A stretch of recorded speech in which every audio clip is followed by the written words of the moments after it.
Hey, Faber here, back for another video. This time it's an Ask Guoba, so we're going to be diving into my community's burning questions on Feixiao and trying to answer them all. We'll tackle pool value questions, team building questions, and more. So like and sub if these answers help, and let's begin. Let's start with pool questions. Feixiao E1 or S1 or E2 or Robin or Topaz or Aventurine, etc. Hey Guoba, if Feixiao is exactly E3 S5, is Topaz E1 best or Aventurine S1? Okay, that wasn't asked, but there were a few niche ones, and I'll try and answer most of the pools you can do and how it will affect your account and your Feixiao team. So we'll start at a baseline with Feixiao. Then she will have Gallagher, March Hunt, and I guess like Asta or Morza, both are on Feixiao's banner anyway. The biggest upgrade you can do for Feixiao and your account in general is getting Robin and replacing one of the non-sustains. A lot of calculations have her at some very high number differences versus other supports. But because all these calculations have pretty different results and assumptions, and because Robin sims are kinda unreliable due to how she works, let's just say it's a lot. However, because Feixiao's ceiling is so high right now, and because the MSC buffs her quite a bit, you can get by with weaker supports right now and not feel too much of a problem. It's not as OP as the Firefly MOC where you could replace Rome because it was so OP, but it's still pretty good. My only worry is that when content inevitably gets harder, these alternatives will show their drop in power. Weaker alternatives for Robin can be Jiaosho, Rome, Pella, Bronya, Sparkle, Hanya. Jiaosho, Rome, and Pella will be damage amping both dual DPS, whereas Bronya, Hanya, Sparkle will mostly be buffing Feixiao and prioritizing her damage. The 5 stars are the strongest performers here for the team, but not everyone has 5 stars, and in Bronya's case, SP can be a big issue. Once you have Robin, you can then look to get Topaz or Aventurine. Topaz's upgrade over March or Morza E6 is similar in damage to Aventurine, replacing a well-built Gallagher. However, Topaz simulations have her at a certain potential, and likewise with March and Morza simulations. This means they don't take into account quality of life, or a proper long fight with target swaps and deaths. This also means they don't do min-max Topaz and Numbi rotations. This is normal, too much to simulate, and most of this is automated. But what this means is March and Morza may be overvalued in the calcs. Topaz and Numbi just keep on working, their reapplication is automatic, and they don't struggle with consistency. Topaz does have some issues, but so do March and Morza. If you accounted for Morza losing a follow-up or March butchering her advance forward, maybe missing an upgraded enhanced basic, you'd start seeing a big increase for Topaz's value. You can also butcher a Numbi rotation, but at least it's not too crazy of a drop-off if you do. And for Aventurine, Gallagher to Aventurine sees quite a nice damage increase, and you also get the freedom of having an amazing new sustain with Team F-Res and his own big damage. And with faster and stronger enemies, Gallagher's sustain can fall off, and Aventurine's power can increase. The enemy's debuffs will drop off very quickly, and they'll have more attacks to whittle you down before Gallagher can do anything. And finally, Gallagher struggles with healing Robin in general due to her not attacking. And I also think Linkshot can work okay in Aventurine's place at the trade-off of some SP. Aventurine will be much better, especially in the case the enemy attacks a whole turn, is very fast, or has blast attacks out the wazoo.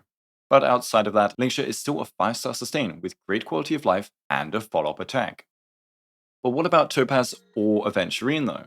Because Robin should be first priority. Well, Topaz can work with every follow-up DPS.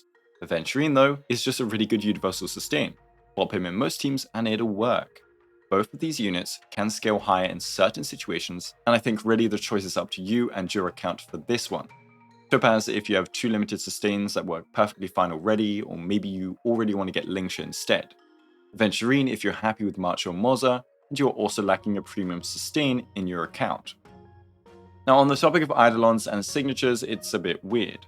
Feixiao E1 is amazing, E2 is broken, and the other significant Eidolon in this team that comes close would be Robin E1. So I found Feixiao E1 to be about a 23% increase to her personal damage, not including overall team damage. But she does do about 70% of the team's damage, so it's still quite strong. Robin E1 is a 24% increase to all damage in the team during Concerto, which should really be up permanently. Robin E1 is therefore the more valuable pool over Feixiao E1 in this case, not only for Feixiao but for your account in general, as 24% res pen on any team is absolutely baller. However, if you only care for the FART team, Feixiao E1 can be better, considering you have the pulls to go for E2. If you can get to E2 and want to, then Feixiao E1 takes priority due to being the stepping stone to this Eidolon. So for account value, Robin E1, then Feixiao E1 and E2. For Feixiao value, Feixiao E1 to E2, then Robin E1, and I wouldn't pull Robin E2.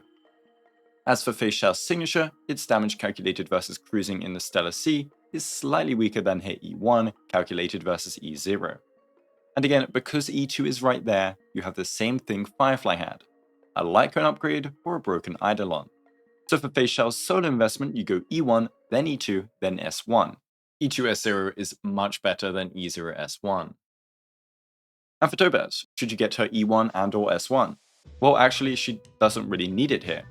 She wanted it for ratio teams, but it's kinda chill now. If you do want a final extra upgrade and you're also anticipating Topaz for other teams, S1 Topaz is a nice pickup. E1 would be just after. Her signature also enables some really fun stuff since it does apply debuff every single follow-up. But for Feixiao, you don't really need Topaz's Litecoin for any of your sub DPS. It's a minor upgrade compared to its power and ratio compositions. Compared to a Feixiao E1 or E2 or S1 or even Robin E1, it's not going to win. And then some people asked about getting Feixiao Eidolons or signature before teammates. Well, unless you are absolutely stacked with units, these high value units like Topaz Robin Aventurine should help your account more. Before you think about getting Feixiao E1 or S1, Robin should be pulled. Not only for Feixiao, but for your account in general. If you don't want Robin though, that's still okay, I'm strictly speaking meta value here. And E2 Feixiao versus Topaz or Aventurine, Feixiao will just win, it's that strong, but it will just be a win for Feixiao. Other teams could want Aventurine later down the line, and other teams will probably want Topaz, she's everywhere now. So it depends on if you prefer vertical or horizontal investment. And finally, for S1 Robin, her Litecoin gives nice energy percent, but this team provides plenty energy already, and she can just run Bronya Cone just fine. There are some cases where her cone can get the ult earlier, so if you notice you're missing a few energy points at important times, then feel free to get her Litecoin. Now we talked about pull value, but what about Feixiao's value in general? Get it? General? People want to know about her over ratio since they are in the same team doing follow-ups after all. I don't know when my pull video will be released since I gotta edit like 3 videos, but I believe Feixiao has a similar future-proof aspect to her kit much like Acheron. Both units will scale with the arrival of certain archetypes. Feixiao with fast units, high-frequency attackers, maybe even summons. Acheron with fast debuffers and multi-action debuffers. These two types of units are not only powerful for the unit themselves with damage amping, but they are also key to being a battery for the DPS. An example of this can be Topaz with Yunli or Feixiao. For Yunli, Topaz offers personal damage on top of her Proof of Debt being a big buff to both units' damage. For Feixiao, however, Topaz offers exactly the same on top of also attacking a ton, which directly works as a battery for Feixiao. It's an extra synergy on top that she can have with units. The equivalent for Yunli would be a sub DPS that also increases her aggro. Feixiao is another top tier carry, just like your Acheron, your Firefly, your Booty Hill, your Yunli. So you can get her and let her carry your account, or you can get the next top tier carry if you don't like the look of her. But I mean, she looks pretty badass. For the ratio comparison, she's a much stronger and consistent doctor ratio with a better scaling E1 and E2. She's out a year later with a lot of hype and the whole team made to synergize with exactly what she wants to do. But that doesn't mean ratio is now bad or unusable, it still works exactly as well as before. She's just better, that's all. Okay, and now what about building this team you just made me pull for, Guoba? Well, for Robin you'd want to hit 117 or 120 speed and run 2-piece attack with 2-piece attack or damage percent. For planers you'd go Von Whack or the new Lushaka for energy and advance or buffing. Fleet or kill if you just want to buff the whole team, but you'll get no extra energy, which is really simple. Aventurine you'd want to go 4 Knight and 2 kill and run Death Chest, Speed Boots, Death Orb and Death Rope. You want to go over 4k defense at least and hit at least 134 speed and 50% F-Reds. Post 4k defense you can opt for a crit chest for offensive power, but it's quite a negligible damage increase at the trade-off of a big drop in shields, even if his shields are still really strong with this drop-off. Better be safe than sorry. Topaz you want 4 Juke and 2 Duran. Also aim for at least 134 speed. Crit chest, speed boots usually, damage percent orb, and attack percent rope. And Feixiao you run 4 Valorous or Juke and then 2 Duran. You'll hit the stat goals provided in my guide. With Robin, I prefer getting Feixiao to 134 speed, but attack percent boots are fine too. This is because you'll take 2 turns in the very first cycle with 134 speed. What this means is you can Robin ult right after Feixiao and everyone will take a new turn with minimal AV wastage. If she is slower than 134, her second turn will take place after the first cycle, and you'll have to wait if you don't want to waste AV. The other thing though is that Robin can ult early a lot of the time. So if you manage to ult at the end of Feixiao's first turn, it will mean she gets 2 concerto actions before the first cycle ends due to her 134 speed. If you ult late on Robin but not at the end of cycle 1, then attack percent boots is fine, since she won't be making any speed breakpoints anyway, so you might as well optimize for damage. Also a bit extra on attack or speed, I say either because it literally varies so much. I mean, you can get to 134 speed on attack percent boots, so there, of course, they'd be better. But anyways, high speed allies can make attack percent boots not too bad, but some situations favor speed. And I mean, don't you want to see her animations more often? I think in Moza teams you might prefer speed to make sure Moza gets all of his follow-ups off as fast as possible.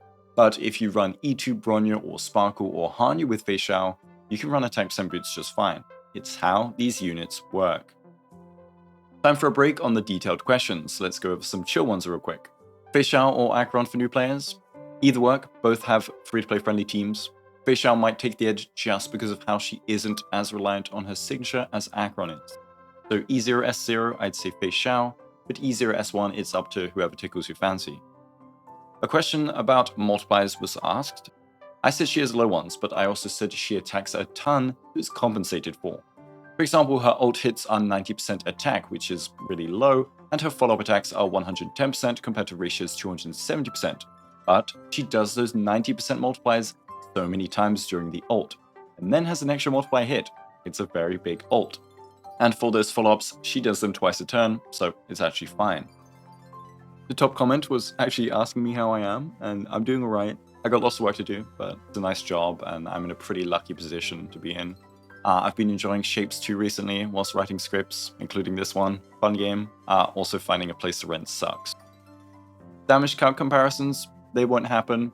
AV, assumptions, teammates, light cones, enemy setups, these all vary from calculations to calculations. There's also Overkill, the fact that simulations aren't perfect representations of battle, and more like some characters just being really rough to sim. This is why Pridewin have 50 disclaimers about comparing calcs, they shouldn't be compared. What about the rankings of the High Cloud Quintet if they play chess? I think they're all equal, except Jin Yuan would win because he would cheat and eat the pieces, just like in his trailer versus Yanqing in Space Checkers. River Flows in Spring, it's garbage. 24% damage is 1.5 stacks of swordplay, and the speed will not be making it more desirable. Can she void quid pro quo stacks? Yes, I've stated it in a few videos on both Feixiao and Acheron, they can void the stacks. It still doesn't matter with Gallagher because he acts so many times, and maybe they'll change it in the future, but that might be too OP. Do I like spicy food? Yes. Eagle set for E2? Yeah, I think it should be best in slot as long as you plan accordingly for it. You could double ult and get a 50% advance, letting you take 4 actions in the first 2 cycles at 140 speed. But then at the same time, she should 0 cycle at E2 without an eagle set. So 2 cycle breakpoints aren't relevant, and so I'm not sure what more you can do. Negative cycle maybe. Win set with 2 ults does let you run attack percent boots and act twice in cycle 1 at base speed. That might sound nice. Overkill. Yep, she overkills sometimes, especially if you have to ult elites. Just like Boot Hill with his big bomber basic attack. Some enemies just aren't built for that. With units like these two, who have a damage profile highly skewed to one ability, you are going to overkill.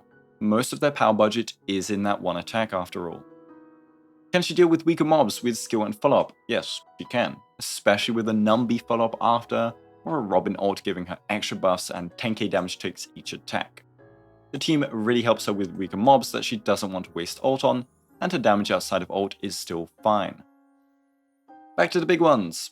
A very highly liked comment was one I spent minutes explaining in my guide about who provides the most Feixiao stacks among sub DPS. It will always be Topaz if you play correctly, due to consistency, sealing with timing Numby ults and follow-ups, and timing Feixiao ults. Every Topaz turn will be 2 attacks, and then you have ally follow-ups that can provide more on top. After that is Moza, who has the highest attack frequency, but only if you proc all 9 charges, and then March just after. March has 2 attacks per turn due to her follow-up attack on E2, but she doesn't have the same capability of the other 2 to gain even more attacks per action.